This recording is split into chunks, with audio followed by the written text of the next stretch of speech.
Hello student, स्वागत है आप सभी का आपके अपने यूट्यूब चैनल टीम क्लासेस में। स्टूडेंट, आज के इस वीडियो लेक्चर में हम क्लास 12 फिजिक्स का चैप्टर 1 वैद्युत आवेशता क्षेत्र का एक बहुत ही महत्वपूर्ण टॉपिक वैद्युत द्विध्रुव की निरक्षीय स्थिति में यानी कि अनुप्रस्थ स्थिति में वैद्युत क्षेत्र की तीव्रता का सूत्र ज्ञात करेंगे। इससे पिछले वीडियो में मैंने आपको वैद्युत द्विध्रुव की अच्छी स्थिति में वैद्युत क्षेत्र की तीव्रता का सूत्र को प्रूफ करवा दिया है। अगर वह वीडियो आपने नहीं देखा है तो मैं डिस्क्रिप्शन में लिंक दे दूंगा, उसे जाकर जरूर देख लीजिएगा। तो चलिए वीडियो को शुरू करते हैं। स्टूडेंट, वैद्युत द्विध्रुव की निरक्षीय स्थिति में वैद्युत क्षेत्र की तीव्रता का सूत्र इस वीडियो में हम प्रूफ करने वाले हैं। तो देखिए, सबसे पहले आपको समझना है क्या, इस फिगर को समझना है। इस फिगर को आप ध्यान मत दीजिएगा, इस फिगर को आप समझना है आपको।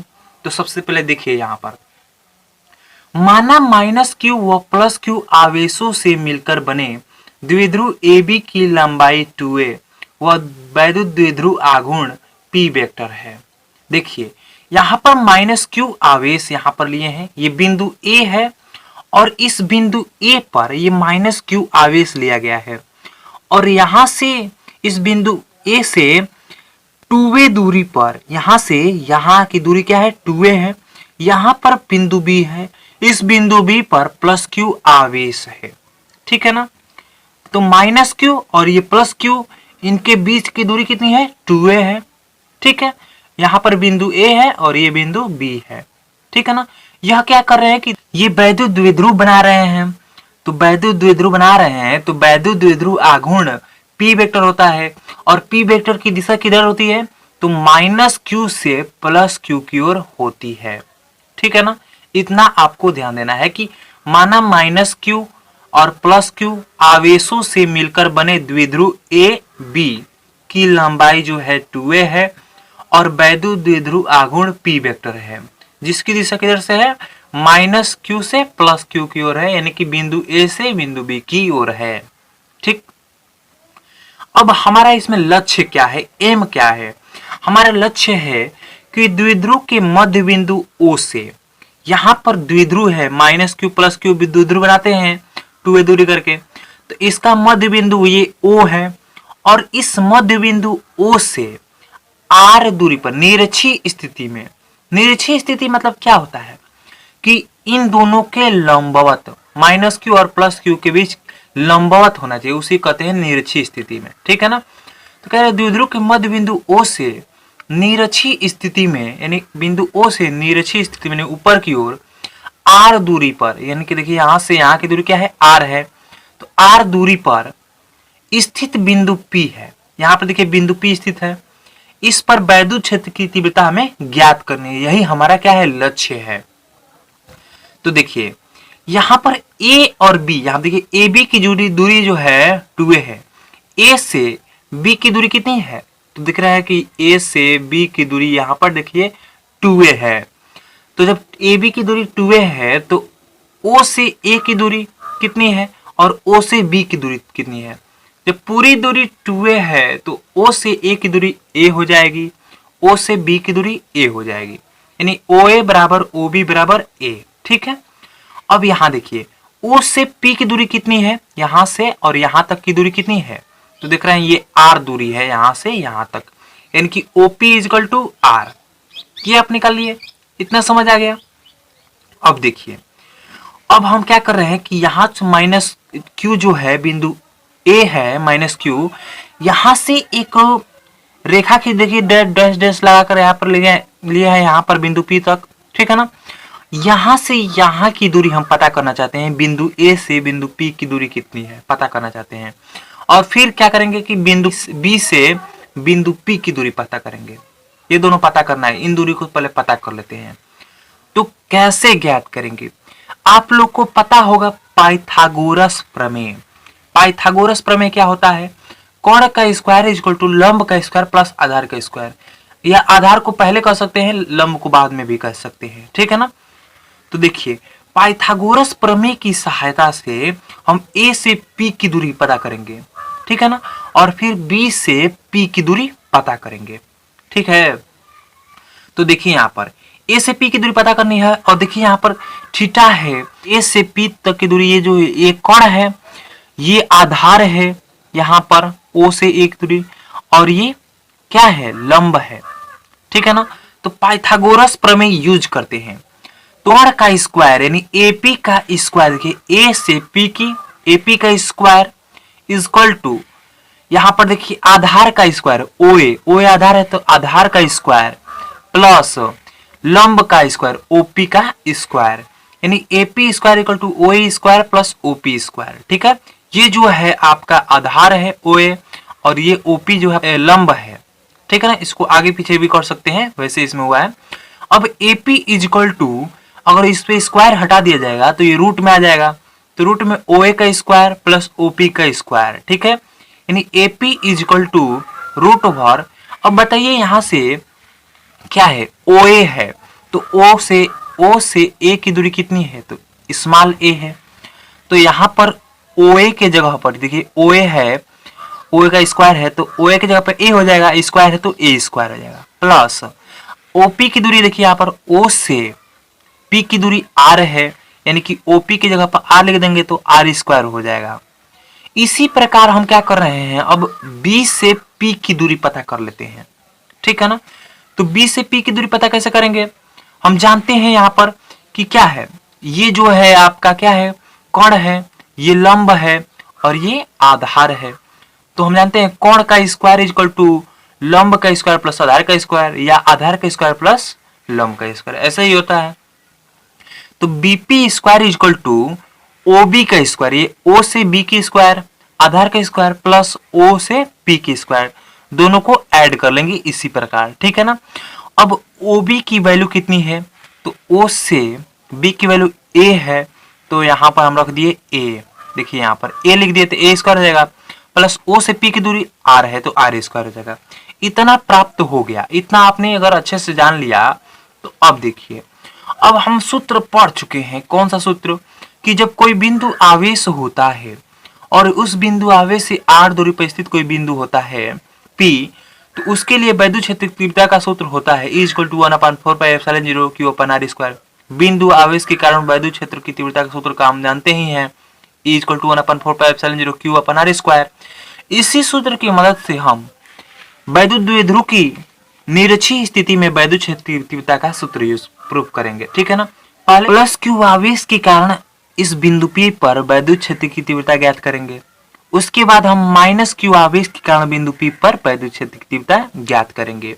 तो सबसे पहले प्लस Q आवेश के कारण इस बिंदु P पर वैद्युत क्षेत्र तीव्रता ज्ञात कर लेते हैं। कि पहला है कि प्लस Q आवेश के कारण, जो प्लस Q आवेश है इसके कारण बिंदु P पर वैद्युत क्षेत्र की तीव्रता ज्ञात करनी है, और क्या है, E1 है। तो E1 ज्ञात करनी है, तो E1 की दिशा जो है B से P की ओर है। अभी बताएंगे क्यों B से P की ओर है, ठीक है ना, क्योंकि यहां पर प्लस Q आवेश है ना, तो प्लस Q आवेश से माइनस Q आवेश की ओर वैद्युत क्षेत्र तीव्रता की दिशा होती है। तो अगर मान लीजिए इधर कुछ नहीं होता तो प्लस Q आवेश है, तो इधर कहीं ना कहीं माइनस Q आवेश होता, ठीक है ना, यानी प्लस Q आवेश से माइनस Q की ओर होती है वैद्युत क्षेत्र की तीव्रता की दिशा, ठीक है ना। और माइनस Q आवेश की बात करें तो माइनस Q आवेश के कारण वैद्युत क्षेत्र तीव्रता देखिए यहाँ पर माइनस Q यहाँ पर आवेश है ना, तो वैद्युत क्षेत्र तीव्रता की दिशा क्या है, E2 वेक्टर की दिशा इधर ये है। क्यों इधर है, क्योंकि वैद्युत क्षेत्र की तीव्रता की दिशा प्लस से, यहाँ पर कहीं प्लस होता तो इधर माइनस की ओर है, ये मान लीजिए नहीं है तो, ठीक है ना। यानी कि प्लस Q आवेश के कारण बिंदु P पर वैद्युत क्षेत्र तीव्रता जो है E1 वेक्टर है, यानी E1 है। तो E1 = 1/4πε0, और यहाँ पर Q आवेश है तो Q हो गया, चिन्ह नहीं लेते हैं यहाँ पर क्योंकि वैद्युत क्षेत्र की तीव्रता जो है सदिश राशि होती है। Q अपान, अब B से P की दूरी यानी कि BP², क्योंकि R दूरी का स्क्वायर होता है यहाँ पर। E1 = 1/4πε0 Q हो गया ये, और अभी हम BP की वैल्यू निकाले हैं। BP की वैल्यू कितना निकाले थे, A रूट में A² प्लस R² निकाले थे, ठीक है ना, और वो वैल्यू BP की जगह पर रख देंगे तो इसका स्क्वायर हो जाएगा, ठीक है। अब E1 = 1/4πε0 Q और यहाँ पर देखिए जब रूट पे स्क्वायर है तो रूट हटा देगा, तो ए स्क्वायर प्लस आर स्क्वायर हो जाएगा। इसको समीकरण नंबर 1 मान ले रहे हैं। और इवन वेक्टर की दिशा की तरफ से बी से पी की ओर होगी। क्यों होगी अभी बता दिए हैं आपको कि क्योंकि यहाँ पर प्लस क्यू आवेश है और प्लस क्यू आवेश से माइनस क्यू आवेश की ओर ही होती है वैद्युत क्षेत्रीयता की दिशा। अगर मान लीजिए नहीं माइनस क्यू है तो आपकी बात हो रही है, ये माइनस क्यू नहीं लेंगे यहाँ पर, ठीक है ना। अब देखिए माइनस क्यू आवेश के कारण बिंदु P पर वैद्युत क्षेत्र की तीव्रता जो है क्या है, E2 है। अब यहाँ पर जो माइनस क्यू आवेश है इसके कारण बिंदु P पर वैद्युत क्षेत्र तीव्रता की दिशा वैद्युत क्षेत्र तीव्रता कितनी है, E2 है। और E2 वेक्टर की दिशा किधर है, E2 P से A की ओर है। क्यों P से A की ओर है, क्योंकि ये माइनस क्यू आवेश है, ठीक है। तो माइनस क्यू आवेश की ओर होती है वैद्युत क्षेत्र तीव्रता की दिशा और प्लस क्यू आवेश से दूर हटती है, ठीक है ना, यानी कि प्लस से माइनस की ओर होती है। अब E2 equal to 1/4πε0 Q upon A से, यहाँ देखिए A से P की दूरी, तो A से P की दूरी यहाँ पर देखिए ए पी स्क्वायर हो जाएगा। अब A से P की दूरी अभी ज्ञात किए हैं हम कि रूट में a square plus r square का होल स्क्वायर ये हो जाएगा, ठीक है ना। ए पी के जगह पे रूट में a square plus r square रख देंगे तो इतना हो जाएगा।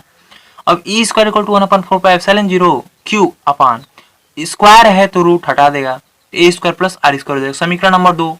अब E2 वेक्टर की दिशा हम जाने गए कि P से A की ओर होगी, क्यों होगी ये जान गए आप। अब देखिए आगे देखते हैं कि माना कोण PAB इक्वल टू कोण PBA इक्वल टू थीटा। यहां पर देखिए कोण PAB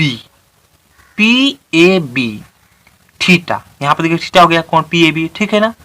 जो बीच वाला होता है उसी के पास थीटा होता है, तो PAB इक्वल टू कोण PBA, तो बी के पास थीटा हो गया। ये दोनों यहाँ पर भी थीटा है, यहाँ पर भी थीटा है, कोण PAB और कोण PBA थीटा थीटा हो गया ना।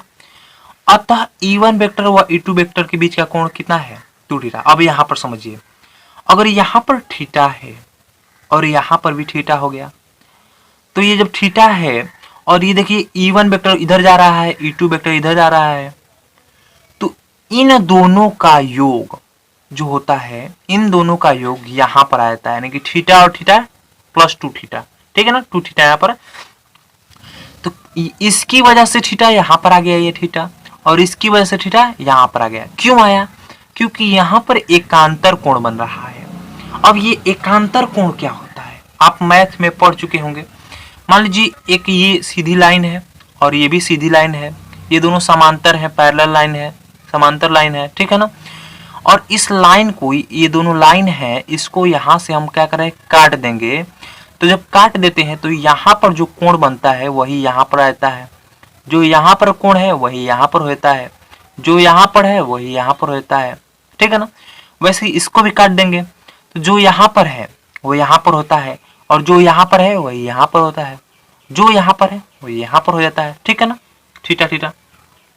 वैसे ही अगर यहाँ पर थीटा है तो यहाँ पर थीटा हो जाएगा और यहाँ पर थीटा है तो यहाँ पर थीटा हो जाएगा, ठीक है ना।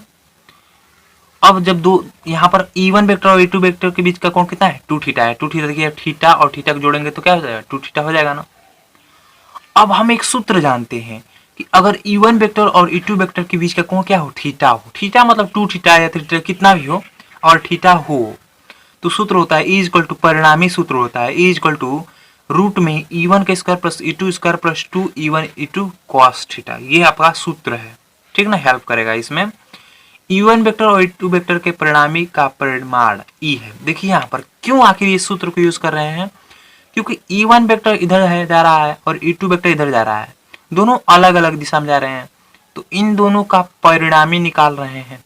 दोनों का परिणामी देख रहे हैं कि इन दोनों के बीच में यहाँ पर E वेक्टर आ रहा है, ठीक है ना, इधर आ रहा है, ठीक है। तो देखिए परिणामी निकाले हैं कैसे, E1 वेक्टर और E2 वेक्टर का परिणामी का परिमाण जो है E है, ठीक है ना। और थीटा के जगह पर यहाँ पर थीटा है, उसके जगह पर वहां पर क्या था, यहाँ पर देखिए 2 थीटा था, मतलब कि थीटा के जगह पर 2 थीटा। तो E equal to root over E1 का स्क्वायर प्लस E2 का square plus 2 E1 E2 cos 2 theta. Theta की जगह क्या है, 2 थीटा लिखेंगे क्योंकि वहां पर 2 थीटा है। ओके, इतना हो गया। अब आगे देखते हैं। अब क्या करें कि समीकरण 1 व समीकरण 2 से जब हम समीकरण 1 और समीकरण 2 को देख रहे हैं तो E1 और E2 क्या हो रहा है, बराबर आ रहा है, तो जहां जहां E2 था वहां वहां हम क्या कर सकते हैं, E1 लिख सकते हैं, या जहां जहां E1 था वहां हम E2 लिख सकते हैं। तो यहाँ पर E2 था तो हम E1 लिख दिए हैं, क्योंकि E1 E2 बराबर है। ठीक, या तो आप E2 में सब लिख दीजिए या आप E1 में सब लिख दीजिए। तो E is equal to root over E1 का स्क्वायर प्लस E1 का स्क्वायर, E2 की जगह पे E1 का square plus 2 E1 E1, E2 की जगह पे E1 लिख दिए, cos 2 थीटा। अब E is equal to root over E1 का स्क्वायर E1 स्क्वायर को जोड़ेंगे तो 2 E1 का स्क्वायर हो जाएगा प्लस 2 E1 का स्क्वायर, यहाँ पे देखिए E1 का स्क्वायर हो जाएगा ना, cos 2 थीटा। Okay, E is equal to root over, देखिए E1 का स्क्वायर यहाँ पर 2 E1 स्क्वायर, 2 E1 स्क्वायर यहाँ पर वे दोनों में कॉमन मिल रहा है, कॉमन ले लिए तो 1 प्लस cos 2 थीटा हो गया। और एक सूत्र जानते हैं हम कि cos 2 theta equal to 2 cos square theta minus 1। तो यहाँ पर cos 2 थीटा की जगह पे 2 cos स्क्वायर थीटा माइनस 1 लिख देंगे। क्यों लिखे हैं, आखिर इस सूत्र का यूज क्यों किया है, इस 1 को हटाने के लिए। तो ये माइनस 1 प्लस 1 को हटा देगा, इसके जगह पे ये सूत्र लिखे हैं, तो माइनस 1 इस 1 को हटा देगा, यानी E equal to root over 2 E1 के square into 2 cos square theta. ठीक है ना ये, और देखिए E equal to root over 2 दूनी 4, 4 E1 का square cos square theta, E equal to root over, यहाँ पर देखिए 2 E1 cos थीटा का होल स्क्वायर कह सकते, फिर से इसको करेंगे स्क्वायर तो इतना आ जाएगा। अब देखिए E इक्वल टू आ गया हमारा, स्क्वायर हो गया तो रूट में से हट जाएगा, E equal to 2 E1 cos theta, समीकरण नंबर 3। समीकरण 3 ये प्राप्त हो गया ना। अब देखिए अब हम क्या कर रहे हैं, हमें E1 की वैल्यू पता है कि 1/4πε0 Q upon R square plus A square भी पहले बता चुके हैं। E2 की भी वैल्यू पता है, लेकिन यहाँ पर E1 केवल हमें पूछा है, E1 पता है। हमें कास्ट टेक वैल्यू पता है, नहीं पता है अभी कास्ट टेक वैल्यू। तो अब कास्ट टेक वैल्यू कहाँ से पता करेंगे, तो त्रिभुज APO में, इसके लिए देखिए अब देखिए हमें कास्ट टेक की वैल्यू पता करनी है, तो हम क्या कर रहे हैं कि त्रिभुज एक कोई त्रिभुज ले लेंगे, या तो ले लेंगे OAP ले लेंगे, या तो ले लेंगे OBP ले लेंगे। तो मान लीजिए इसको हम नहीं ले रहे हैं, इस त्रिभुज को नहीं ले रहे हैं, हम ले रहे हैं OAP। त्रिभुज OAP में हम कास्ट थीटा की वैल्यू निकालते हैं, तो कास्ट थीटा बराबर होता है आधार बटा कोण। तो आधार कौन है, OA है, और कोण क्या है, AP है। तो OA बटा AP, ठीक है ना, OA बटा AP। OA की वैल्यू क्या है, A है, और AP की वैल्यू हम निकाल ही लिए हैं, ठीक है ना। तो देखिए यहाँ पर यानी कि कास्ट थीटा इक्वल टू होता है आधार बटा कोण, और कास्ट थीटा इक्वल टू हो गया आधार उसमें दिया था OA था और कोण AP था। तो OA की वैल्यू A दिया था और AP की वैल्यू हम निकाल ही चुके थे कि रूट में R square plus A square. अब हम क्या करते हैं, E1 और कास्ट थीटा, जो E1 की वैल्यू है ये और कास्ट थीटा की वैल्यू ये निकाले हैं, इसको इस समीकरण में रख दे रहे हैं। E1 की जगह पे ये वाला और कास्ट थीटा की जगह पे ये वाला लिख दे रहे हैं। तो देखिए यहाँ पर E इक्वल टू 2 और E1 की वैल्यू रख दिए और कास्ट थीटा की वैल्यू ये रख दिए। तो देखिए यहाँ पर E इक्वल टू 1/4πε0, 2 को इसके साथ कर दिए 2AQ, यहाँ पर A यहाँ पर आ गया 2AQ, ये R स्क्वायर और प्लस A स्क्वायर पे पावर 1, कुछ 1 लिखे चाहे ना लिखे कोई बात नहीं है, और R square plus A square, जब रूट हटाते हैं तो पावर 1/2 हो जाता है, ठीक है ना। अब 1/2 और 1 जब ऐड करेंगे, आधवा और 1 जब ऐड करेंगे तो 3/2 हो जाएगा, यानी E इक्वल टू 1/4πε0। ये देखिए यहाँ पर 2AQ यानी Q इंटू 2 है, P की वैल्यू होती है Q इंटू 2 है, वैद्युत द्विध्रुव आघूर्ण की। तो इसके स्थान पे हम P लिख सकते हैं, और यहाँ पर हो गया R square plus A square पे पावर 3/2, समीकरण नंबर 4। अब एक बात हम, निरक्षी स्थिति में परिणामी वैद्युत क्षेत्र की तीव्रता E वेक्टर और वैद्युत द्विध्रुव आघूर्ण P वेक्टर विपरीत दिशा में होते हैं। यहाँ पर देख लीजिए,